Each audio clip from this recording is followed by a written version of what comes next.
أعوذ بالله من الشيطان الرجيم. بسم الله الرحمن الرحيم. إن الذين تتوفاهم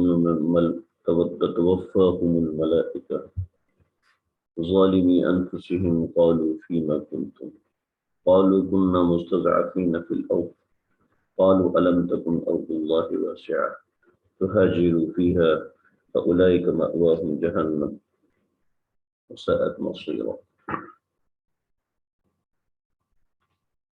ہمارے آج کے سبق کا آغاز سورۃ النساء کی آیت نمبر 97 سے ہو رہا ہے۔ اللہ تعالیٰ قرآن کا حق ادا کرنے والا بنا ہے۔ ہمارے لیے ممکن نہیں ہے کہ ہم قرآن کا حق ادا کریں، جس قدر ممکن ہو سکتا ہے اپنی سی کوشش ہے۔ کوئی علمی مقام بھی نہیں ہے، کوئی آتا جاتا بھی نہیں ہے، اور جو تھوڑا بہت استادوں نے دھکے دے کے چلایا ہوا ہے بس وہی چلانے کی کوشش کر رہا ہوں۔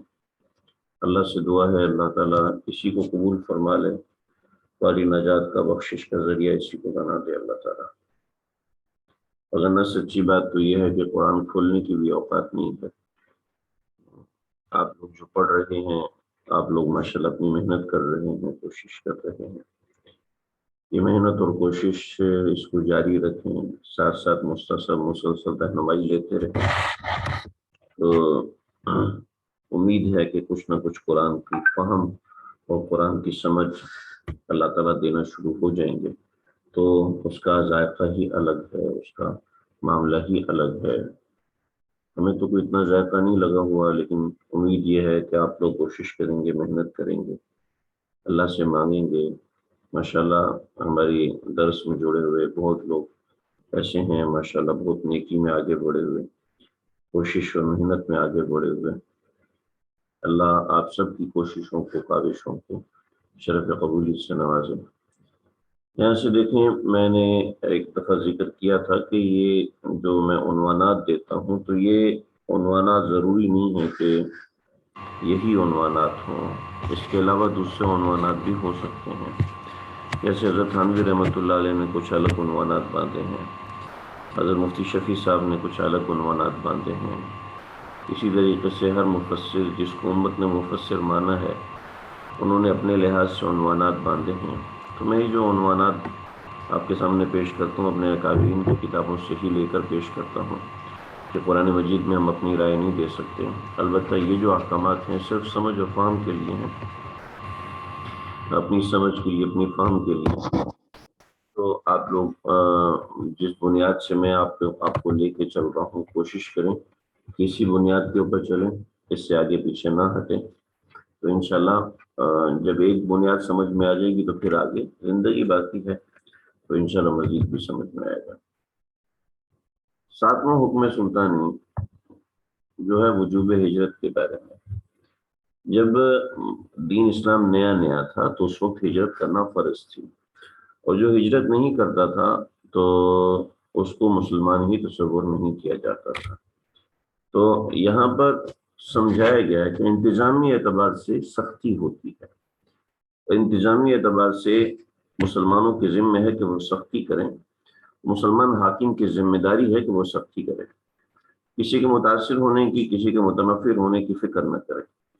انتظامی اعتبار سے اگر سختی نہیں ہوگی تو نقصان ریاست کا ہوگا، نقصان اس کے مذہب کا ہوگا، نقصان ان تمام معاملات کا ہوگا۔ لہذا انتظامی اعتبار سے سختی ضروری ہے۔ چنانچہ بہت سے مشائخ ہیں وہ انتظامی اعتبار سے بہت زیادہ سختی کرتے ہیں، معاملات کے اعتبار سے بہت زیادہ سختی کرتے ہیں، تو لوگ ان سے متنفر ہو کے دور ہو جاتے ہیں۔ وہ وہی لوگ ہوتے ہیں جو کہ جن کے دل میں ویسی محبت اور ویسی عقیدت نہیں ہوتی، وہ دور ہو جاتے ہیں۔ ایسی ریاست سے محبت کرنے والے اس کے انتظامات سے خوش ہوتے ہیں، اور ریاست سے محبت نہ کرنے والے اس کے انتظامات سے بدظن ہوتے ہیں اور برے دل رکھتے ہیں۔ چنانچہ آپ علیہ الصلوۃ والسلام کو احکام سلطانیہ جو سمجھائے گئے تو اس کے اندر ان معاملات، کوئی شخص واقعتاً ہو سکتا ہے مسلمان ہو لیکن اس کو مسلمان تصور نہیں کیا جا رہا، کیوں؟ کیونکہ وہ انتظامی معاملات میں ساتھ جڑا ہوا نہیں ہے۔ چنانچہ ان کی موت کا منظر بھی اللہ رب العزت یہاں پر پیش فرما رہے ہیں۔ اللہ رب العزت یہاں ان کی موت کا منظر اس حساب سے ذکر فرما رہے ہیں کہ جب ان کی موت آتی ہے تو ان کے ساتھ یہ چیزیں ہوتی ہیں۔ فرشتے ان سے سوال اور جواب کرتے ہیں. اس مکمل آیت کے اندر یہ ہے. پھر انتظامی اعتبار سے سختی کا ذکر کرنے کے بعد اللہ رب العزت نے آگے جو نرمی ہے وہ بھی بتایا. لہٰذا انتظامی اعتبار سے اگر کسی ادارے میں کسی دین کی جگہ پر یا کسی عالم دین یا کوئی شیخ یا کوئی مشائخ سختی کرتے ہیں تو انتظامی حوالے سے اس سختی کو قبول کرنا چاہیے، برداشت کرنا چاہیے، ان سے بدظن نہیں ہونا چاہیے. کیونکہ بہت سے لوگ ایسے ہوتے ہیں جو محض اپنی رائے کے اوپر چلنا چاہتے ہیں، جو محض اپنی رائے ہی کو سب کچھ سمجھتے ہیں. چنانچہ ایسے لوگوں کا انخلاء مقصود ہوتا ہے. انخلاء مطلب ایسے لوگوں سے ہٹنا مقصود ہوتا ہے کہ ایسے لوگ ہمیں نہیں چاہیے. ایسے لوگ جائیں جاتے ہیں جائیں، لیکن وہ لوگ جو چنانچہ سمجھایا گیا کہ انتظامی اعتبار سے سختی اس حساب سے ہو کہ جو الگ ہوتا ہے وہ ہو جائے. لیکن یہ ہے کہ جو ایک تنظیم بنے گی، جو ایک نظام بنے گا مملکت اور ریاست کا، تو اس میں کسی نوعیت کا کوئی نفاق نہیں ہوگا. چنانچہ مشائخ بھی سختی کرتے ہیں تاکہ ان کے ساتھ جوڑنے والے وہی لوگ ہوں جو واقعتاً دل سے جوڑ رہے ہیں، وہ ہر سختی کو برداشت کر سکیں. ان الذین تتوفاہم الملائکہ، وہ لوگ، لیکن ترجمہ سمجھیں. یہ میں نے آپ کو مضمون سمجھا دیا، مضمون عرض کر دیا میں نے. اللہ کرے مجھے بھی سمجھ میں آ جائے، آپ حضرات کو بھی سمجھ میں آ جائے. ان الذین دیکھیں ظالمی، ان الذین وہ لوگ، ظالمی انفسہم جنہوں نے اپنی جانوں پر ظلم کیا ہے، جنہوں نے اپنی جانوں پر ظلم کیا ہے ہجرت نہ کر کے. آپ اگر ترجمہ لکھیں گے تو اس کو بریکٹ میں لکھیں گے، ہجرت نہ کر کے جنہوں نے اپنی جانوں پر ظلم کیا. توفاہم الملائکہ، جب فرشتے ان کی جانوں کو قبض کرتے ہیں. قالو تو وہ کہتے ہیں فیما کنتم، تم کس حالت میں تھے. فیما کنتم، تم کس حالت میں تھے. فیما کنتم کا فیما کس، کنتم حالت، تم کس حالت میں تھے. تو یعنی تمہیں کس چیز نے مجبور کیا تھا، مطلب یہ ہے تمہیں کس چیز نے مجبور کیا تھا کہ تم ہجرت نہ کرو. میں مسئلہ بھی سمجھاتا ہوں.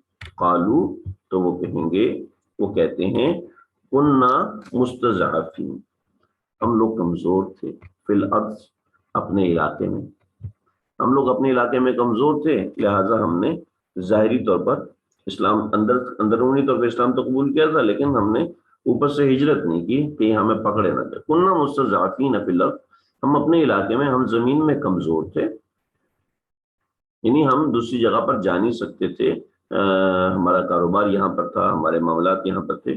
قالو تو فرشتے کہیں گے الم تکن ارض اللہ واسعہ، کہ اللہ کی زمین وسیع نہیں تھی. فتہاجروا فیہا، کہ تم وہاں پہ ہجرت کرتے.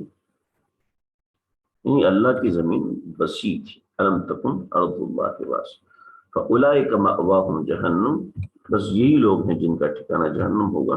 وساءت مصیرا، اور یہ بہت ہی برا ٹھکانہ ہے.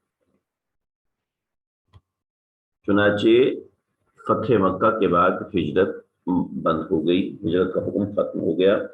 لیکن اب بھی کوئی ایسا ملک ہے جہاں پر آپ اپنے دین پر کے مطابق نہیں رہ سکتے، آپ اپنے دین کے اوپر عمل نہیں کر سکتے، تو اس جگہ سے ہجرت کرنا واجب ہے. اگر کوئی اس جگہ سے ہجرت نہیں کرے گا تو اس کے ساتھ بھی اس نوعیت کے معاملات ہو سکتے ہیں.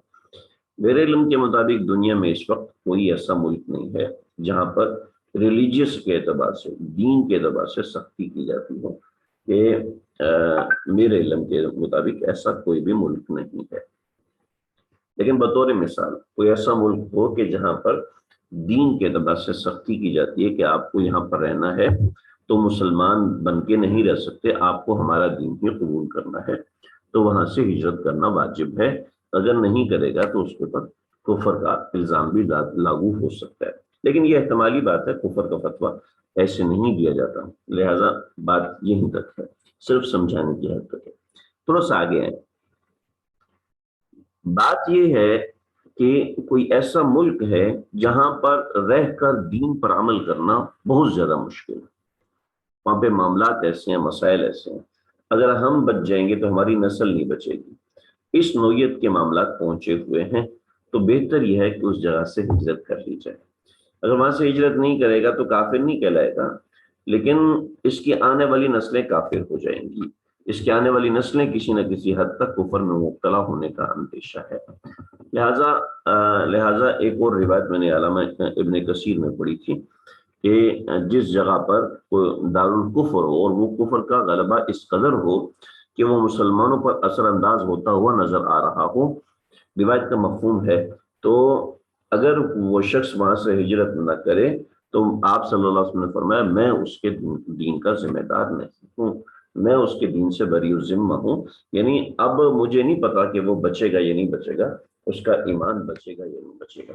لہٰذا ماحول بہت اہم ہوتا ہے، ماحول بہت ہی زیادہ اہم ہوتا ہے دین پر چلنے کے لیے. چنانچہ آج کے زمانے کے اندر میں یہ سمجھتا ہوں کہ ساری دنیا میں ایک جیسا ماحول ہے تقریباً، لیکن الحمدللہ ہمارے ملک پاکستان کے اندر پراپر رہنمائی بھی ہے، وہ سب چیزیں بھی ہیں. لیکن آج کل سوشل میڈیا ایک ایسی چیز ہے کہ میڈیا اور یوٹیوب کے اوپر ہر نوعیت کا شخص آ رہا ہے اور وہ صحابہ کے بارے میں بھی غلط باتیں کر رہا ہے، صحابہ کے بارے میں بھی غلط پمپنگ کر رہا ہے، اور عجیب عجیب طرز کے لوگ ملتے ہیں. وہ کہتے جی ہمیں تو آپ نے آج تک کچھ سمجھایا ہی نہیں، ہم نے تو فلاں اسکالر کی ویڈیوز دیکھی ہیں تو ہمیں وہاں سے پتا چلا کہ بھئی یہ چیز ہے. آپ پتہ نہیں کیا کرتے ہیں، آپ لوگوں نے ہمیں کبھی بتایا نہیں. ان کا مثلاً ہم نے آپ کو کیا نہیں بتایا؟ مثلاً یہ ہے کہ آپ نے ہمیں فدق کے باغ کا مسئلہ نہیں بتایا، ہمیں پتہ ہونا چاہیے. اب فدق کے باغ کا مسئلہ بھی آپ کو اس سے کیا تعلق ہے؟ یہ ہمارے دین میں تاریخ میں لکھا ہوا ہے، ہمیں پتہ ہونا چاہیے. بھئی فدق کے باغ کا مسئلہ آپ کو اگر نہیں پتا تو آپ کے دین پہ کیا اثر پڑا، آپ کی نماز پہ کیا اثر پڑا؟ آپ فدق کے باغ کا مسئلہ سمجھ ہی نہیں سکتے، آپ خلافت علی کے بارے میں سمجھ ہی نہیں سکتے. حضرت معاویہ اور حضرت علی کا اختلاف کی بنیادی وجہ اور اس کے آپس میں جو معاملات وہ آپ سمجھ نہیں سکتے. اگر آپ سمجھیں گے تو آپ کو بہت ہی بنیادی چیزیں، اور لیکن جی ہمیں تو انہوں نے سمجھایا، ہمیں تو میڈیا پہ بیٹھے ہوئے آدمی نے سمجھایا. اس نے سمجھا کہ آپ کو علماء کے خلاف کر دیا، اس نے سمجھا کہ آپ کو اپنے تابع کر دیا، اور یہ کہہ دیا کہ مسجد کے مولوی صاحب کو کچھ بھی نہیں آتا، علماء کرام کو کچھ بھی نہیں آتا. آپ کو یہ اس نے تقریب کری تھی، اس نے ایک چھوٹا ایسا مسئلہ سمجھا دیا آپ کو، ایک ایسا مسئلہ بتا دیا آپ کو جس کی زندگی بھر آپ کو کبھی ضرورت ہی پیش نہیں. جی آپ صلی اللہ علیہ وسلم کے پاس فدق کے باغات تھے، آپ کے انتقال کے بعد حضرت فاطمہ کو ملنے چاہیے. اب ملنے چاہیے تھے نہیں ملنے چاہیے تھے، آپ کو یہ مسئلے پتہ ہی نہیں کہ وراثت کے حقوق کیا ہوتے ہیں، وراثت کے معاملات کیا ہوتے ہیں. یہ شریعت کی وہ چیزیں ہیں، شریعت کی وہ باتیں ہیں کہ جس میں صحابہ کا اختلاف تھا. اب جب آپ کے سامنے یہ بات آئے گی جی صحابہ کے اس بارے میں اختلاف تھا، تو آپ کہیں گے اچھا جی صحابہ بھی اختلاف کرتے تھے، اچھا جی صحابہ بھی لڑائی کرتے تھے، یہ تو آپ کا ذہن خراب ہو رہا ہے. ہم نہیں چاہتے کہ آپ کا ذہن خراب ہو. یہ صحابہ کا اس میں اختلاف رہے، امت کا اس میں اختلاف، بہت سی باتیں ایسی ہیں. مدینہ شریف میں 3 دن تک مسجد نبوی میں نماز ہی نہیں ہوئی ہے، ایسے ایسے اختلافات اور ایسی ایسی لڑائیاں. صحابہ کے اوپر ظلم بھی ہوا، بہت سے حضرت عبداللہ بن زبیر کو شہید. اب آپ کو اگر یہ چیزیں نہیں پتا تو آپ کے دین پہ کیا اثر پڑ رہا ہے؟ لیکن چونکہ آپ کے پاس مسجد میں بیٹھنے کے لیے وقت نہیں ہے دین سیکھنے کے لیے، ہاں آپ یوٹیوب کے ذریعے سے آپ دین سیکھیں، ان چیزوں کے ذریعے سے آپ دین سے. چنانچہ یہ چیزیں آپ کا دماغ خراب کرتی ہیں، یہ چیزیں آپ کو دور کرتی ہیں. اصل قرآن کو سمجھیں، غیر مقصودی چیزوں میں آپ نکل رہے ہیں، غیر مقصودی باتوں میں نکل رہے ہیں. تو اس سے میں نے کئی لوگوں کو دیکھا ہے کہ غیر مستند ذرائع سے میں پڑ جانے کی وجہ سے وہ اتنے تباہ و برباد ہوئے، ان کو ہر بندہ ہی قابل اعتراض نظر آنا شروع ہو گیا. مفتی شیخ الاسلام مفتی تقی عثمانی صاحب جنہوں نے 60 برس دین پر لگائے ہیں، میں نے خود ایک صاحب کو دیکھا مفتی تقی عثمانی صاحب کو اس نے اتنا مذاق اڑایا میرے سامنے بیٹھ کے، اتنا مذاق اڑایا کہ جی فلاں اسکالر نے بھی ایسے کہا تو ہم بھی ایسے کہیں گے. تو میں تو دعا کرتا ہوں کہ اللہ تعالیٰ ان کے ایمان کو بچا کے رکھے، ورنہ ممکن نہیں ہے کہ جو علماء کے بارے میں ایسے سوچتے ہیں وہ اپنے ایمان کو لے کر جائیں واپس سلامتی کے ساتھ. بڑی خطرناک بات ہے، یعنی ممکن نہیں تو میں نے تو زیادہ کہہ دیا. مطلب یہ ہے کہ تجربہ یہ ہے، تجربہ یہ کہ جو اس طریقے سے علماء کے بارے میں زبان کھولتے ہیں بعض مرتبہ ان کا ایمان بھی سلب ہو جاتا ہے اور ایسے ایسے جملے بول دیتے ہیں جس میں کفر کا دخل ہو جاتا ہے. کہنے لگے جی آپ لوگوں نے صحابہ کے واقعات نہیں سناتے، فلاں صاحب نے کہا. ان کا فلاں صاحب نے کبھی خود صحابہ کے واقعات سنائے؟ آپ تو بزرگوں کی باتیں سنیں، کیونکہ فلاں فلاں صاحب جنہوں نے یہ کہا ہے انہوں نے کبھی خود صحابہ کے واقعات سنائے؟ جی انہوں نے تو خود نہیں سنا. تقریب کاری کی جاتی ہے، اس کے علاوہ اور کچھ بھی نہیں کیا جاتا، صرف تقریب کاری ہے. اور تقریب کاری کر کے آپ کو علماء سے، مفتیان کرام سے دور کرنے کے بعد پھر ان کو پتہ ہے کہ ہم نے ان کو گمراہ کرنا ہے، تو میڈیا کے ذریعے سے آپ جو غیر مستند ذرائع ہیں ان سے آپ کبھی بھی صحیح چیز سیکھ نہیں سکتے. بہرحال یہ مسئلہ آیا تو نکل گیا، میں نے اس کو ذکر کر دی. چنانچہ ایسا مقام، ایسی جگہ جہاں آپ رہ کے دین کی حفاظت نہیں کر سکتے، وہاں سے ہجرت کرنا واجب ہے. اور اسی طریقے سے یہ باتیں اس کے ضمن میں جو میں نے ذکر کی ہیں ان کو آپ ذہن میں رکھیں، ان کو نوٹ کرنے کی ضرورت نہیں.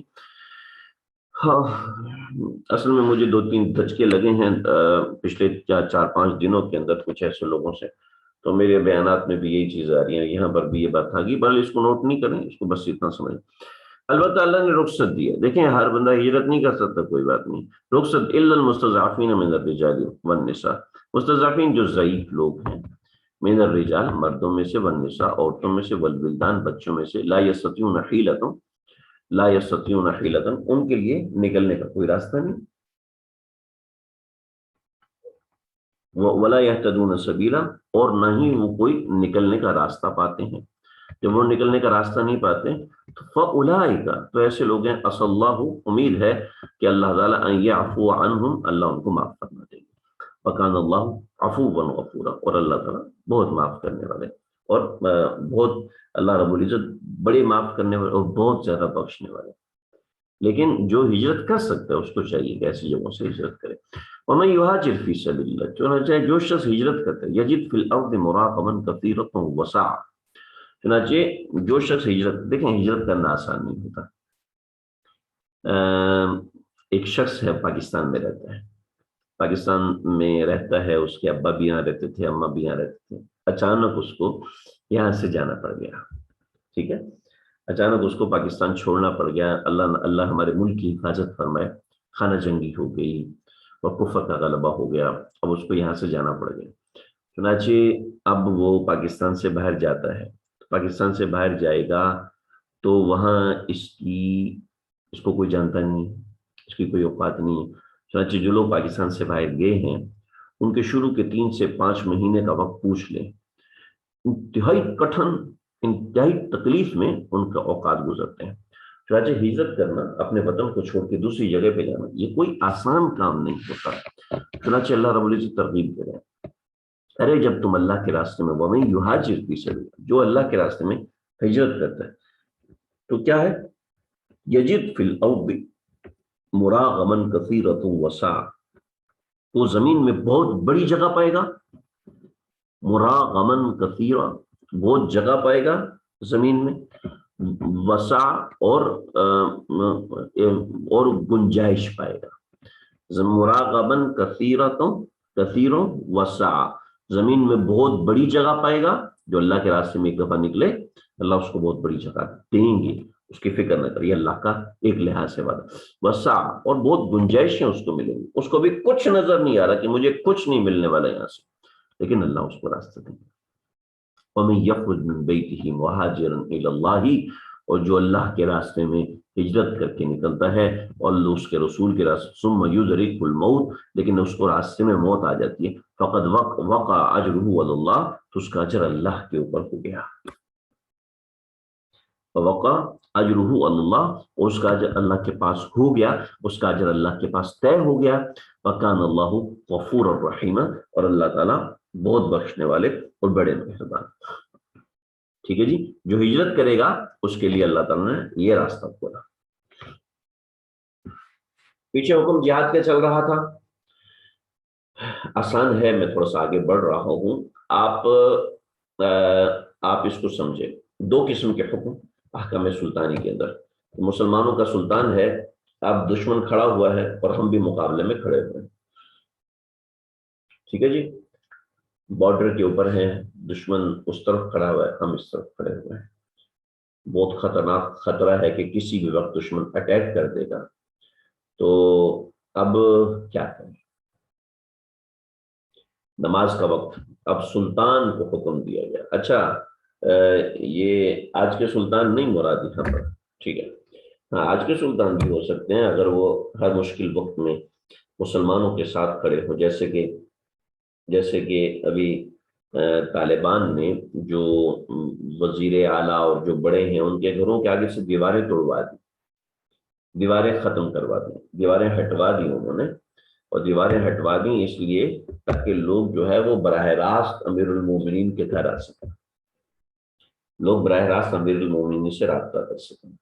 تو پیچھے کی حکومت تھی، ہمارے کسی جاننے والے نے ایک مضمون لکھا تھا، اس مضمون میں انہوں نے بتایا کہ ہم عید الاضحیٰ کے موقع پر افغانستان کے کسی وزیر کے گھر میں گئے تو ان کے گھر میں ہمیں دوپہر کے کھانے میں آلو کا سالن دیا گیا.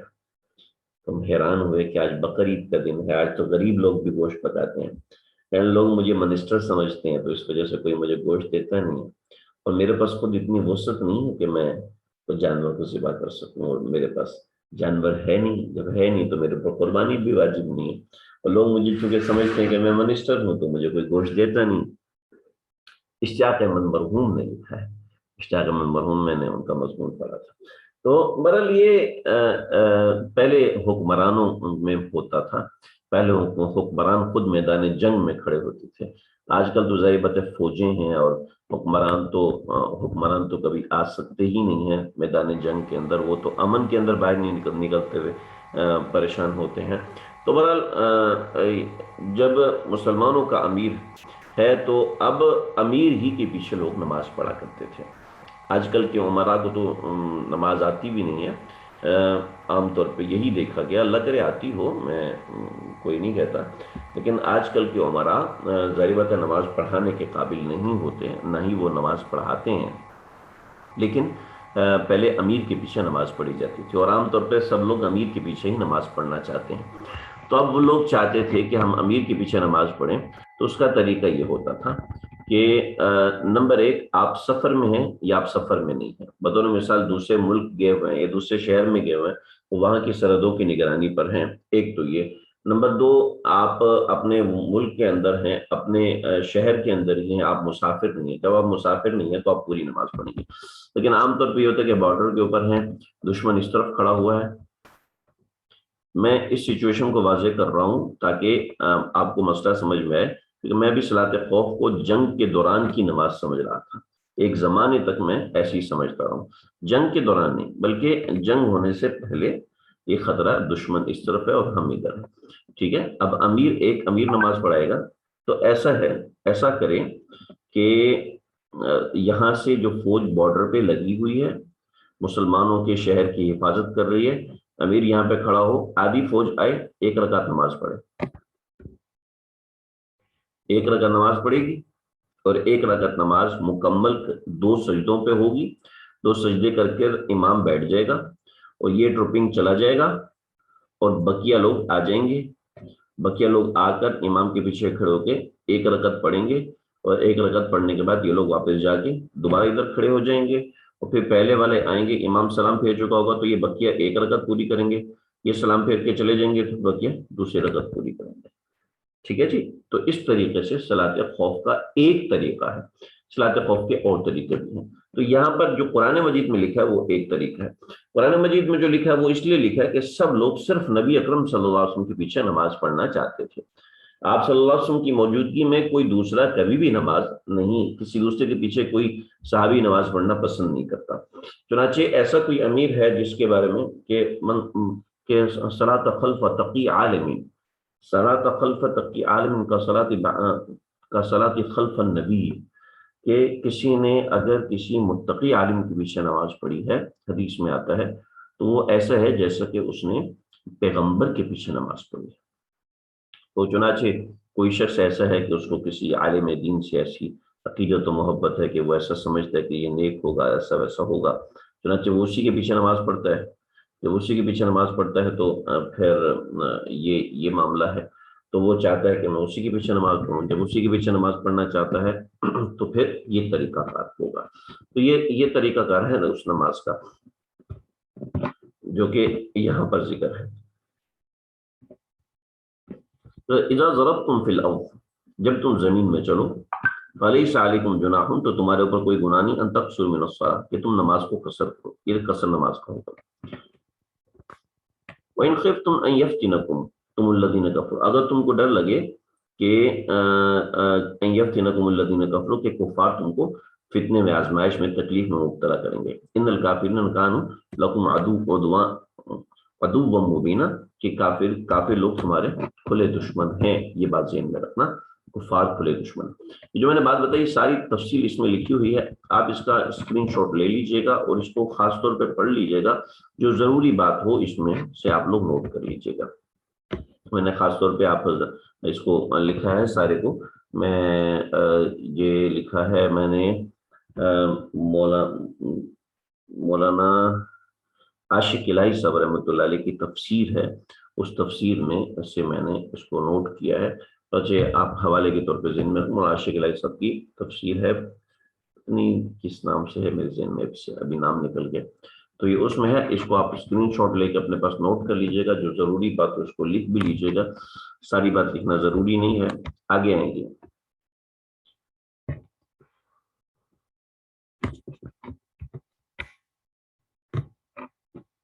وَإِذَا كُنْتَ فِيهِمْ، طویل آیت ہے، ترجمہ میں نے سامنے لکھ دیا ہے آپ لوگوں کی آسانی کے لیے. وَإِذَا كُنْتَ فِيهِمْ، اے پیغمبر صلی اللہ علیہ وسلم جب آپ ان کے درمیان ہوں تو فَأَقَمْتَ لَهُمُ الصَّلَاةَ، تو ان کے لیے آپ نماز قائم کریں. فَلْتَقُمْ طَائِفَةٌ مِّنْهُمْ، تو کھڑا ہو جائے ایک طائفہ ان میں سے، ایک گروہ ان میں سے، مَعَكَ آپ کے ساتھ. وَلْيَأْخُذُوا أَسْلِحَتَهُمْ، اور اپنا اسلحہ بھی ساتھ لے لیں، کوئی حرج نہیں.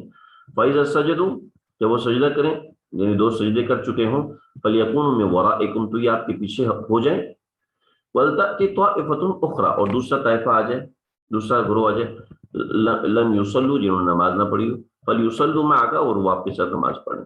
وَلْيَأْخُذُوا حِذْرَهُمْ وَأَسْلِحَتَهُمْ، اور وَلْيَأْخُذُوا حِذْرَهُمْ وَأَسْلِحَتَهُمْ، اور اپنے اسلحے کو اور اپنے بچاؤ کے سامان کو رکھیں. حِذْرَهُمْ، بچاؤ کا سامان. وَدَّ الَّذِينَ كَفَرُوا، اور جو کافر ہیں وہ چاہتے ہیں، چاہتے ہیں کافر، وہ لوگ جو کافر، لَوْ تَغْفَلُونَ عَنْ أَسْلِحَتِكُمْ، کہ تم اپنے اسلحے سے، وَأَمْتِعَتِكُمْ، اپنے کھانے پینے وغیرہ کے سامان سے تم غافل ہو جاؤ. فَيَمِيلُونَ عَلَيْكُمْ مَيْلَةٌ وَاحِدَةٌ، کہ وہ تم پر ایک بارگی حملہ کر دیں، وہ تم پر ایک بارگی. تو چنانچہ وَلَا جُنَاحَ عَلَيْكُمْ إِنْ كَانَ بِكُمْ أَذًى مِّن مَطَرٍ أَوْ كُنْتُمْ مَرْضَىٰ أَن تَضَعُوا أَسْلِحَتَكُمْ، لیکن یہ بات ذہن میں رکھو کہ تمہارے اوپر گناہ نہیں ہے. ان کان بکم اذن من مطر، کہ تم کو تکلیف پہنچتی ہے بارش سے، او کنتم مرضى، یا تم بیمار ہو، تو تمہارے اوپر ولا جناح، تمہارے اوپر کوئی گناہ نہیں کہ انتظروا اسلحتکم، کہ تم اپنا دیکھیں اس کو، ولا جناح علیکم، تمہارے اوپر گناہ نہیں ہے، اس کو جوڑیں، ان تضعوا اسلحتکم، کہ تم اپنا اسلحہ اتار کر رکھ دو، تمہارے اوپر کوئی گناہ نہیں. ان کان بکم اذى من مطر، اگر تمہیں کوئی تکلیف بارش کی وجہ سے، او کنتم مرضى، یا تم بیمار ہو، تم اپنا اسلحہ نیچے بھی رکھ سکتے ہو. وخذوا حذرکم، وخذوا حذرکم، اور تم اپنی حفاظت کا سامان رکھو، تم اپنی حفاظت کا سامان اپنے ساتھ رکھو. ان اللہ اعد للکافرین عذابا مہینا، اور اللہ تعالیٰ نے کفار کے لیے ایک مہین، ایک ذلت والا عذاب تیار کر کے رکھا ہوا ہے کہ تمہیں ان کے اوپر بھی غصہ ہوگا کہ انہوں نے تمہاری نماز کو خراب کر دی. فَإِذَا قَضَيْتُمُ الصَّلَاةَ، جب تم نماز کو ادا کر چکو، فَاذْكُرُوا اللَّهَ، تو اللہ کا ذکر کرو. دیکھیں جی، نماز کے لیے تو اللہ نے کہہ دیا کہ چھوٹ ہے کہ تم اس طریقے سے نماز پڑھ لو، لیکن ذکر سے چھوٹ نہیں ہے، ذکر تو کرنا پڑے گا. بہت بڑی چیز ہے ذکر بھی، آج ہم اس سے غافل ہیں. فَاذْكُرُوا اللَّهَ قِيَامًا، میں آپ سے درخواست کرتا ہوں کہ بھئی آپ اپنا ذکر کبھی مت چھوڑا کریں. اللہ مجھے بھی توفیق دے، آپ لوگ اپنا ذکر کبھی بھی نہ چھوڑیں۔ ذکر چھوڑنے والا کبھی آگے نہیں بڑھتا، اللہ کا تعلق نہیں پا پاتا، چاہے مجاہد ہے، چاہے حاجی ہے، چاہے صوفی ہے، چاہے گھر میں بیٹھنے والی عورت ہے، ذکر اللہ کے اندر بہت بڑی بات ہوتی ہے۔ فذکر اللہ، تو ذکر کرو، قیامن، کھڑے، وقعودن، بیٹھے، وعلی جنوبن، اپنے پہلو کے بل، ذکر اللہ۔ آج کل ہم میں بہت سے لوگ ہیں ذکر کہتے ہیں، ذکر کا مطلب ہے تقویٰ۔ تقویٰ ہے بھائی، ذکر ہے۔ فَإِذَا اطْمَأْنَنْتُمْ، جب تمہیں اطمینان ہو جائے تو فَأَقِیمُوا الصَّلَاةَ، تو اپنی نماز ویسے ادا کرو جیسے ادا کی جاتی ہے۔ إِنَّ الصَّلَاةَ كَانَتْ عَلَى الْمُؤْمِنِينَ كِتَابًا مَوْقُوتًا، اور بے شک نماز مومنین کے ذمے، ان الصلاۃ، بے شک نماز، كانت علی المؤمنین، مومنین کے ذمے ہے، کتاب موقوتا، ایک ایسا فریضہ ہے جو کہ موقوتا، وقت کا پابند ہے۔ چنانچہ آپ صلی اللہ علیہ وسلم نے بہت چند ایک مقامات پر ایسا کیا کہ ایک نماز کو دوسرے وقت میں پڑھا، لیکن ایک دو مقامات پہ پڑھا ہے۔ لہٰذا قرآن مجید کی، چنانچہ ہمارے کچھ ایسے ساتھی ہیں، ایسے لوگ ہیں جو کہ کہتے ہیں جی نماز کو دوسرے وقت میں پڑھنا چاہیے۔ ایک بخاری کی روایت میں آپ سفر میں نماز کو اس طریقے سے پڑھا کرتے تھے، ایک روایت میں ہے، ٹھیک ہے جی۔ تو وہ راوی کی غلط فہمی ہے یا اس نوعیت کی بات ہے، لیکن قرآن مجید کی آیت کے اوپر وہ احادیث لاگو نہیں ہوتی۔ چنانچہ آپ سے اگر کوئی غیر مقلد یا اس طرح کے لوگ ملے، وہ کہ جی فلاں حدیث میں تو یہ لکھا ہوا ہے، تو آپ ان کو کہتے ہیں ان الصلاۃ کانت علی المؤمنین کتابا موقوتا، نماز وقت کے اوپر فرض ہوتی ہے۔ جب نماز وقت کے اوپر فرض ہوتی ہے تو وقت سے آگے پیچھے نہیں ہو سکتی۔ چنانچہ حدیث کے ذریعے سے قرآن کو نہیں بدلا جا سکتا، البتہ قرآن کے ذریعے سے حدیث کو بدلا جا سکتا ہے، یہ ایک صاف سی بات ہے۔ اب جب جنگ ختم ہوگی تو جنگ ختم ہونے کا ایک بہت بڑا پہلو یہ ہوتا ہے کہ دشمن کے پیچھے لگا جائے اور دشمن کو بھگایا جائے۔ ایسا نہیں ہے کہ دشمن بھاگ رہا ہے، چلو ٹھیک ہے شکریہ جی آپ چلے گئے، آپ کی بڑی مہربانی، نہیں، بلکہ دشمن کے اوپر اپنا روب جھاڑنے کے لیے، دشمن کے اوپر اپنا روب پکا کرنے کے لیے ان کے پیچھے بھی لگنا چاہیے۔ چنانچہ جب جنگ ہو جاتی ہے تو جنگ ختم ہونے کے بعد بہت سے لوگ تھک جاتے ہیں، اکتا جاتے ہیں کہ بس ہو گئی، تو اللہ کہتے ہیں وَلَا تَهِنُوا فِي ابْتِغَاءِ الْقَوْمِ، سستی نہ کرو قوم کے پیچھے لگنے میں۔ دیکھو تمہیں زخمی ہو، تمہیں تکلیف میں ہے، تو اللہ کہتے ہیں ان تکونوا تعلمون، اگر تم تکلیف میں ہو فإنهم يعلمون كما تعلمون، وہ بھی ایسے ہی تکلیف میں ہے جیسے کہ تم تکلیف میں۔ یا علم کہتے ہیں تکلیف کو، علم کہتے ہیں المناک موت، المناک واقعہ، المناک واقعہ کہتے ہیں، المناک یعنی دردناک واقعہ۔ وَتَرْجُونَ مِنَ اللَّهِ مَا لَا يَرْجُونَ، لیکن یہ ذہن میں رکھنا تم اللہ تعالیٰ سے جس بات کے امیدوار ہو اس بات کے وہ لوگ امیدوار نہیں ہیں، لہٰذا تم آگے ہو۔ وَكَانَ اللَّهُ عَلِيمًا حَكِيمًا، اللہ تعالیٰ علم کے مالک بھی ہیں اور حکمت کے مالک بھی ہیں، لہٰذا وہ جو تمہیں حکم دے رہے ہیں وہ تمہاری حالت کے جاننے کے ساتھ تمہاری حالت کو جانتے ہیں۔ چنانچہ بہت سے لوگ کہتے ہیں جی مفتی صاحب کو کیا پتا ہماری حالت کیا ہے۔ اب مفتی صاحب کو تو نہیں پتا، واقعتاً نہیں پتا، لیکن شریعت کو تو پتا ہے نا آپ کی حالت کیا ہے۔ شریعت نے جو حکم دیا وہ ہر حالت کو سامنے رکھ کے، ہر حالت کو مد نظر رکھ کے شریعت نے وہ حکم دیا ہے۔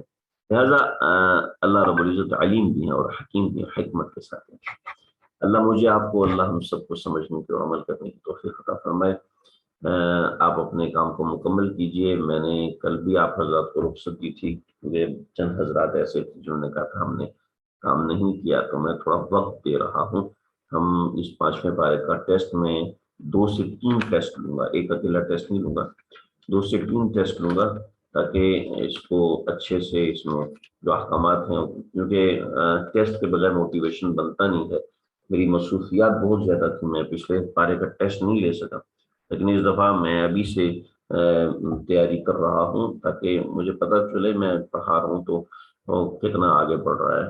تو اگر مجھے سمجھ میں آئی تو میں انشاءاللہ اگلا پارہ بھی شروع کروں گا، نہیں تو ہو سکتا ہے میں آگے نہ پڑھا پاؤں، لیکن مجھے آپ لوگوں کی طرف سے اچھے رزلٹ کی امید ہے اگر ہوا تو ہم اس کو آگے بھی بڑھائیں گے۔ میری پوری خواہش ہے اگر مجھے ایک طالب علم بھی صحیح مل گیا تو میں انشاءاللہ اس کے ساتھ آگے چلوں گا۔ السلام علیکم ورحمۃ اللہ وبرکاتہ۔